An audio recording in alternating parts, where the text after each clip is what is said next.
Assalamualaikum warahmatullahi wabarakatuh. Saya Zuhad. Di sini saya akan berdiskusi dan menjelaskan secara singkat tentang eh, framework.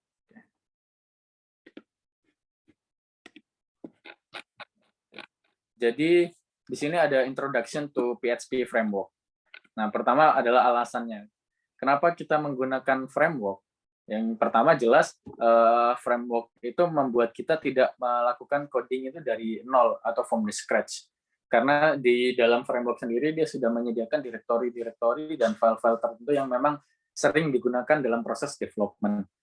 Jadi yang pertama jelas si framework itu memudahkan kita untuk mempercepat proses development. Kemudian ada struktur program yang sudah konsisten dengan menggunakan konsep MVC. Biasanya ada yang MVC, ada yang MVVC, ada yang MVVM, dan lain sebagainya.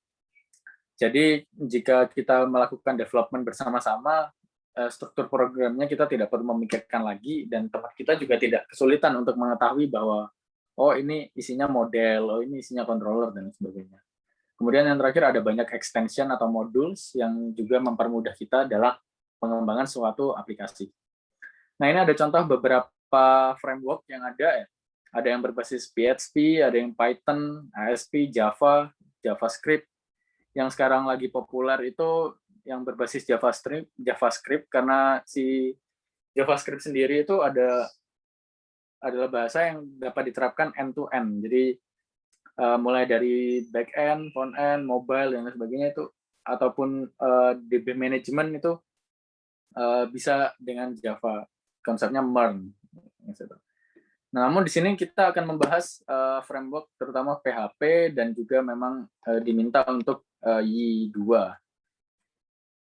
Apa sih Y2 itu? Y2 itu singkatan dari Yes It Is, itu framework PHP yang diklaim performanya tinggi, juga cepat. Nah, Y itu dapat digunakan untuk segala jenis web application, portal, forum, CMS, e-commerce, dan lain sebagainya. Nah, di sini ada fitur-fitur dari Y. Di sini ada 1, 2, 3, 4, sampai 3 ini ada predefined schema untuk user table, login, registration. Nah, ini user management. Kemudian di sini ada separate front end and back end domains. Ini sebenarnya front end dan front end, cuman dia menggunakan nama front end dan back end. Jadi dia bukan front end dan back end secara harfiah ya. Sebenarnya ini client side dan admin side. Ini ada di Y Advanced. Kemudian ada automatic code generation for model MVC. Nah, ini di Y namanya adalah GI. Jadi kita dapat mengenerate code untuk model view controller itu dengan bantuan interface yang dia sediakan, namanya GI.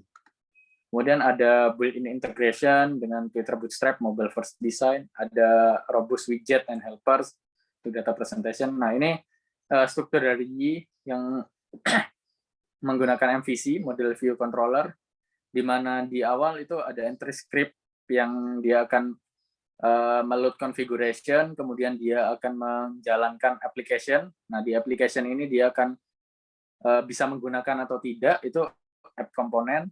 Kemudian dia meng-create controller. Setelah itu, si controller ini bisa memanggil model ataupun tidak, kemudian bisa juga melakukan rendering view dengan bantuan widget ataupun tidak.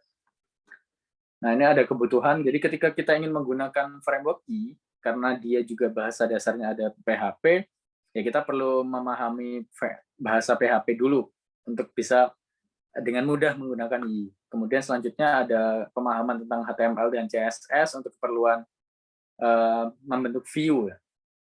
Selanjutnya juga pemahaman akan object-oriented programming, itu juga akan memudahkan kita penggunaan Y, karena Y sendiri itu full OOP ya di dalamnya.